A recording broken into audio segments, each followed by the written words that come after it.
টি-20 ফরম্যাটে এমন বোলার আগে কি কখনো দেখেছে ক্রিকেট বিশ্ব? 2023 সালে সর্বশেষ দিল্লি ক্যাপিটালসের হয়ে টিম কম্বিনেশনের জন্য বাদ পড়েছিলেন মুস্তাফিজ। এরপর কেটে গেছে 3 বছর, পার হয়েছে 69 ম্যাচ। এই সময় দুনিয়ার বিভিন্ন ফ্র্যাঞ্চাইজি টুর্নামেন্ট খেললেও আর কোনো দল সাহস পায়নি ফিজকে সাইড বেঞ্চে বসিয়ে রাখার।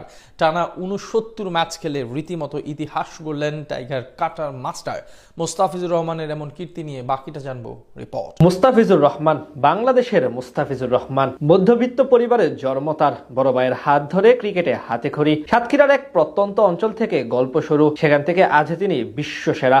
এমনকি এবারে এমন এক কীর্তি গড়লেন যেটা ক্রিকেট বিশ্বে বলা চলে এক প্রকার বিরল। কেন তিনি বর্তমানে দুনিয়ার সেরা ফাস্ট বোলার তার প্রমাণ পাওয়া গেল হাতে নাতে। টানা 69 ম্যাচ ধরে ফ্র্যাঞ্চাইজি টুর্নামেন্টে যতগুলো ম্যাচে তিনি স্কোয়াডে ছিলেন সবকটিতে ছিলেন একাদশে।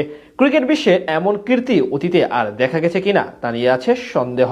ছোটকালে আমরা সবাই পড়েছি, আমাদের দেশে হবে সেই ছেলে কবে, কথায় না বড় হয়ে কাজে বড় হবে। মুস্তাফিজুর রহমান যেন ঠিক সেই চরিত্রটি। 2015 সালে অভিষেকের পর থেকে এখন অব্দি বল হাতে প্রতিনিয়ত উন্নতি করে চলেছেন মুস্তাফিজ। বাম হাতের শৈল্পিক কারুতে মুগ্ধ করেছেন সব ক্রিকেট রথী মহারথীদের। তাই তো অল্প দিনে পেয়ে যান কাটার মাস্টার উপাধি। শুধু দেশের জার্সিতেই না, ফ্র্যাঞ্চাইজি টুর্নামেন্টেও নিজেকে নিয়ে গেছেন অনন্য উচ্চতাতে।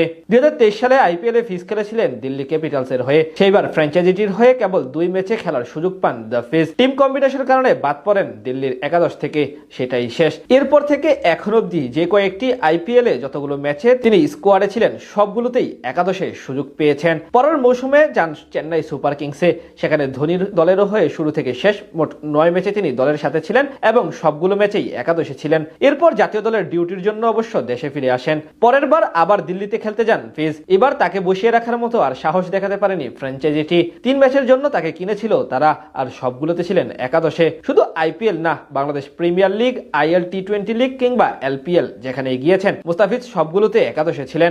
এমন কোন ফ্র্যাঞ্চাইজি নেই যারা কিনা তাকে বাদ দেওয়ার মতো সাহস দেখাতে পেরেছে। এই সময় টানা 69 ম্যাচে একাদশ থেকে এক প্রকার বিশ্ব রেকর্ডের মতো কীর্তি গড়লেন দ্য ফিজ। এর মধ্যে বিপিএল এ 32 ম্যাচ খেলে শিকার করেছেন 42 উইকেট। আইপিএল এ টানা 2 সিজন মিলিয়ে 12 ম্যাচ খেলে শিকার করেছেন মোট 18 উইকেট। আইএল টি20 লিগে 8 ম্যাচে তার ঝুলিতে উঠেছে 15 উইকেট। এছাড়া আবুধাবি টি10 লিগে খেলে নিয়েছেন 6 উইকেট। চলমান পাকিস্তান সুপার লিগে এখন অব্দি 2 ম্যাচে আউট করেছেন 2 ব্যাটারকে, আর লঙ্কান প্রিমিয়ার লিগে 10 ম্যাচে 11 উইকেট। অর্থাৎ এই সময়ে যতগুলো ম্যাচে তিনি ফ্র্যাঞ্চাইজিগুলোর স্কোয়াডে ছিলেন সবগুলোতে তিনি একাদশে ছিলেন। অর্থাৎ একটি ম্যাচও তাকে বাদ পড়তে হয়নি বা ডাগ আউটে থাকতে হয়নি। মুস্তাফিজ যেখানে গিয়েছেন সমান্তলে পারফরমেন্স করেছেন, আর ঠিক এই কারণেই তাকে বাদ দেওয়ার মতো সাহস দেখাতে পারেনি কেউ। এমন পেসার বর্তমান দুনিয়ায় আর দ্বিতীয়টি আছে কিনা সেটা এক প্রকার সন্দেহ করার মতোই।